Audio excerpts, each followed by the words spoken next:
Welcome to Acton In Focus. I'm Vivian Kobusingye Birchall, your host, and my special guest this time is none other than our new state rep for the 14th Middlesex, Mr. Simon Cataldo.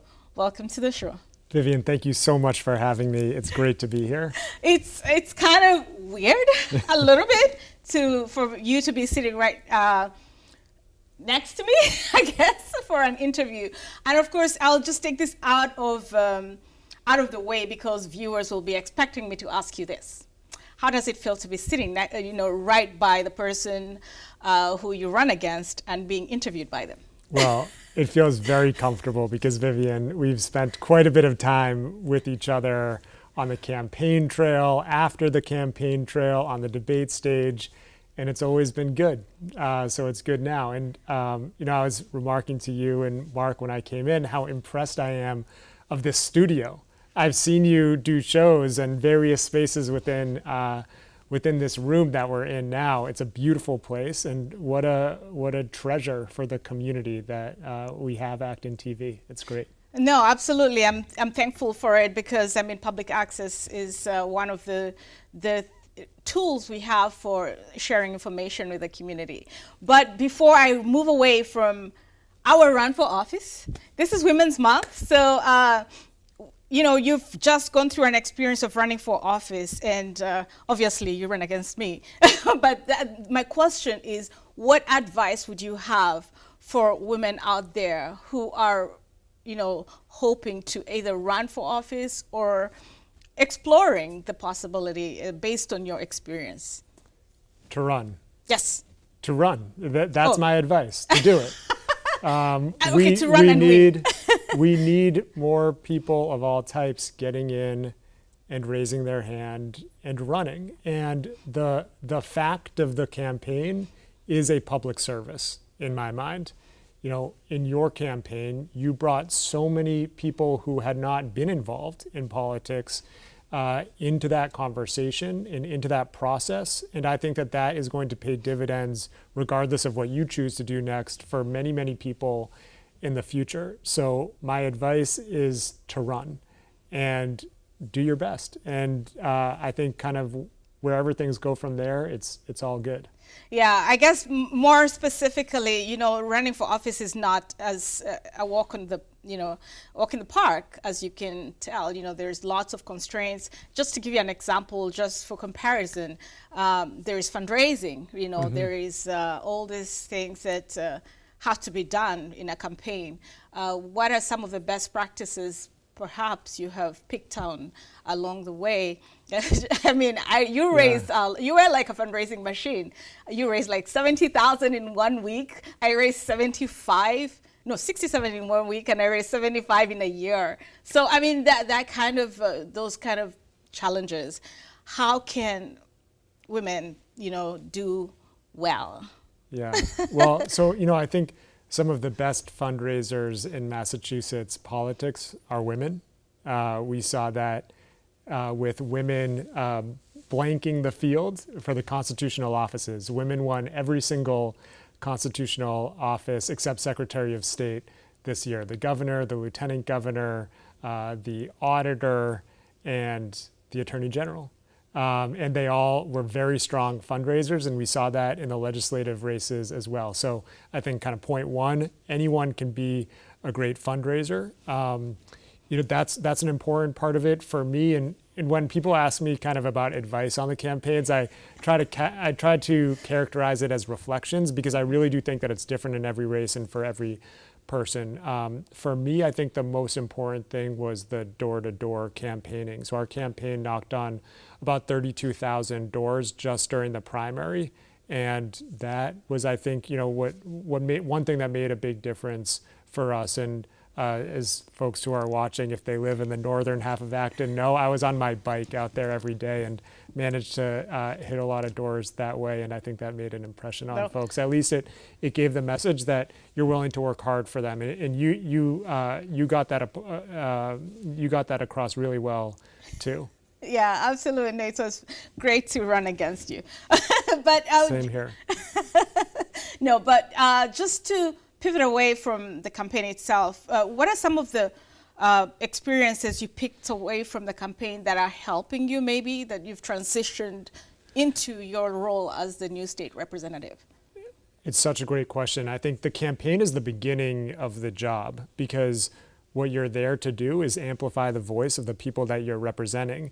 And what some veteran politicians and legislators have told me is you never know your district as well as the end of your first campaign, because that's when you have had to talk to people one-on-one. You're not funneling information up through town leaders. You're going directly to the residents and to the voters. And so I do feel at this point like I have a fairly good pulse on what people care about. And at the same time, I'm actively seeking ways to improve my understanding of the dynamics and the challenges that people are facing. And those are, of course, fluid. So it's changing day to day, month to month. And that's part of the job, is to keep tabs on that. Right, and of course, during the, like you rightly put it, getting to understand people's needs and interests and frustrations was very important during the campaign. So in terms of reaching out to the different demographics in our community, what are some of the strategies that you have? Because there are certain demographics like African immigrants, for example, I'm one, and that's why I easily pointed out there. Do you have, so what strategies do you have to reach out to all these people so that they feel included in the process? So going to as many community events as I can is important, just as it was on the campaign. But in that respect, I also lean on the rest of the Acton delegation to help point me in the right directions. And Representative Sena and Senator Eldridge have been a huge help in that regard thus far. Absolutely. So getting more into your legislative work, what has been your experience, first of all, in the office? What am I missing? It's been great. I am in the bullpen right now. So there are 22 freshman legislators in the House class. And we are all split between 2 rooms in the basement of the State House. Cool. But it's a beautiful room, and it's been great to be in a bullpen because we get to know each other really well, and our legislative aides get to know each other very well, which is important. A lot of them are brand new to the State House. Vivian, as you know, it is a beautiful place. It's a profoundly beautiful building, and it's hard not to get emotional or to get butterflies every time you walk in there. I need a tour. I would love for you to come in for a tour, and any constituent can come in for a tour. So I hope people will reach out for that. I felt that way on January 4th when I got sworn in. I felt that way yesterday when I was there, and I think I'll continue to feel like that for a long time. And what are some of the priorities, at least in your first few months? So the bill filing deadline was January 20th. I was sworn in on January 4th. So in those 16 days, we filed 24 bills on behalf of the district, and they span a broad range of issues, everything from clean energy and renewable energy with municipal light plants to workforce development and workforce pay rates for people who serve those with intellectual or developmental disabilities, to higher education admissions and some of the affirmative action for the wealthy policies that higher education institutions in Massachusetts have been using to the great detriment of many middle-class families in Acton and elsewhere. So we kind of hit on a bunch of different topics. Now we're moving into the budget season, and of course the House has a really big role to play with the budget. And so I'm making sure that I communicate kind of what I believe are the district's priorities with the budget and my legislative priorities as well. I guess it's a great opportunity to say that thank you so much for co-signing the bill or an act to modernize funding for public access. Yes. Can you tell us a little bit about what you've gotten to learn about the bill? Yeah, so I mean, first of all, and I think most importantly, our local TV stations, which are such a critical component, as anyone who watches your show or any of these shows knows, are severely underfunded, to the point that some of them are at risk. And so, the bill would get us to a place where I think we need to be with respect to resources for these treasured institutions, and that's the main takeaway. Absolutely. So are there any other specific bills you have signed or co-signed in this period? Yes. So as I mentioned, filed 24, and I've co-sponsored dozens more. And for the folks who are watching, one of my jobs is to co-sponsor legislation that other legislators have filed. Many people from Acton and the rest of the district have reached out to me asking me to co-sponsor bills that they care about. I really appreciate that when folks do that. I read all of those emails. I read the bills that they contact me about. And so I encourage anybody to do that. One of the bills that I filed that I'd love to talk about has to do with, I mentioned it just a minute ago, and actually I've received a lot of outreach from people in Acton about this. It's a workforce development bill to raise the pay rates to what we expect will be about $20 per hour at a minimum for people who work with folks in our community who have intellectual or developmental disabilities. This was a major issue before the pandemic. It was aggravated during the pandemic, and coming out of the pandemic, there's a lot of attrition in that space. And we need to take care of the people who are taking care of our most vulnerable folks, and their pay rates right now just aren't enough. That bill has gotten a lot of traction in the legislature. It has over 50 co-sponsors now, so I'm really excited about it. I think it has quite a bit of momentum, and we will be working hard on pushing that through. I co-filed that bill with Representative Sean Garbely of Arlington. Another one that I'm really excited about concerns higher education admissions. So Vivian, when people hear of affirmative action, they often think of the Supreme Court case that's coming down the pike, and it seems very likely that the current Supreme Court will be overturning affirmative action and making it unlawful in the United States moving forward. So whatever you think of that, good, bad, ugly, there's another type of affirmative action that has existed for a very long time in Massachusetts and the United States, and that's, in my mind, even more powerful than the current type of affirmative action we have. It's affirmative action for the wealthy and well-connected, and it operates by three different devices. It's legacy admissions, so you get a leg up if your parent or grandparent went to the school. It's donor relation admissions. You get a leg up if you can afford to put your parent's name on the top of the basketball stadium. Or early decision, binding early decision. This last one is actually probably the most robust, because if you can apply binding early decision to name your school, it means that you're not waiting for a financial aid decision back from the school on your FAFSA. So only very wealthy people who can pay full tuition can apply early decision.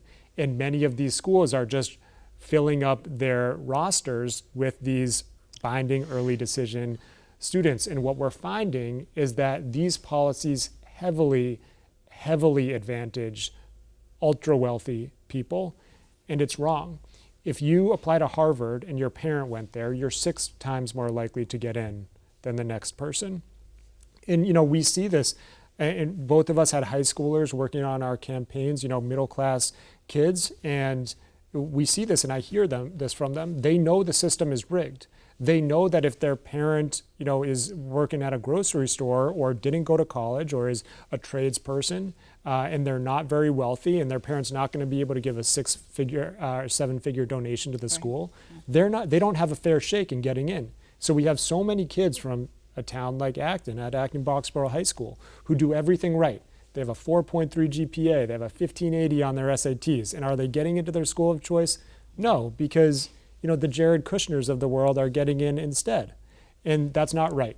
And so we're raising our kids through the system, and they know that the system is rigged, and it's rigged against middle-class kids who are not well-connected or super wealthy. And so what this bill that I filed with Senator Pavel Payano of Lawrence does, he's also a freshman, but in the upper chamber.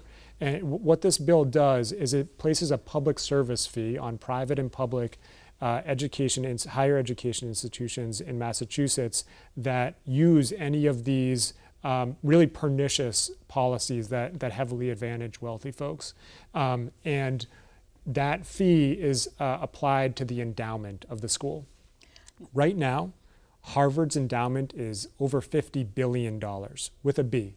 That's more than the GDP of many of the countries on this planet. Yep. And Including you can Uganda. imagine, the capital gains on that is quite generous in many years. So what this bill would do is it would say, to these elite liberal arts institutions, if you want to apply these pernicious policies that heavily advantage your ultra wealthy applicants, then fine. But we're going to apply a portion of a percentage of a fee onto your endowment, and all of that money is going to go into a trust fund, and it will be applied to community colleges in Massachusetts.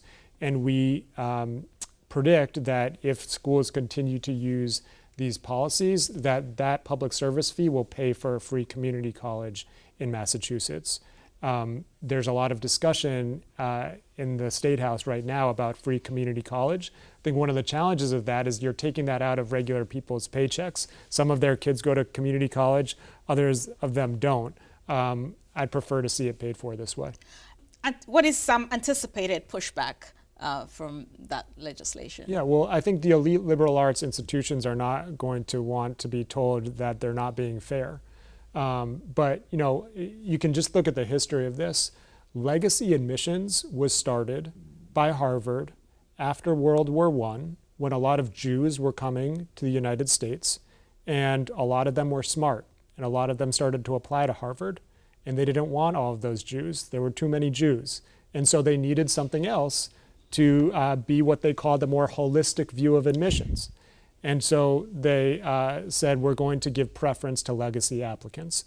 And the schools are, and that's how they limited the number of Jews to go to Harvard and other schools too.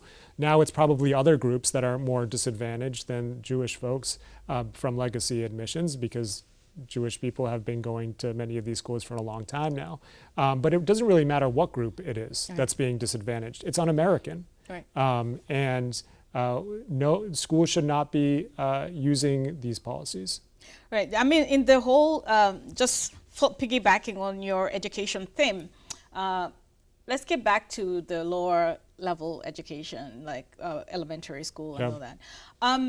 We have children who come from bilingual or multilingual families that, the family members or the parents, grandparents cannot really give them the support they need sometimes with schoolwork and all that because of literacy, language literacy. So what are some of the thoughts you have as a legislator on how you can support family units to be a support system for children in school? Right now, Acton is one of the 13% of towns in Massachusetts that does not have full-day tuition-free kindergarten. So we need to do something about that. That can be worked on at the local level. On the state level, I've co-filed a bill to fully reimburse all the remaining school districts that no longer or do not currently have full-day tuition-free kindergarten.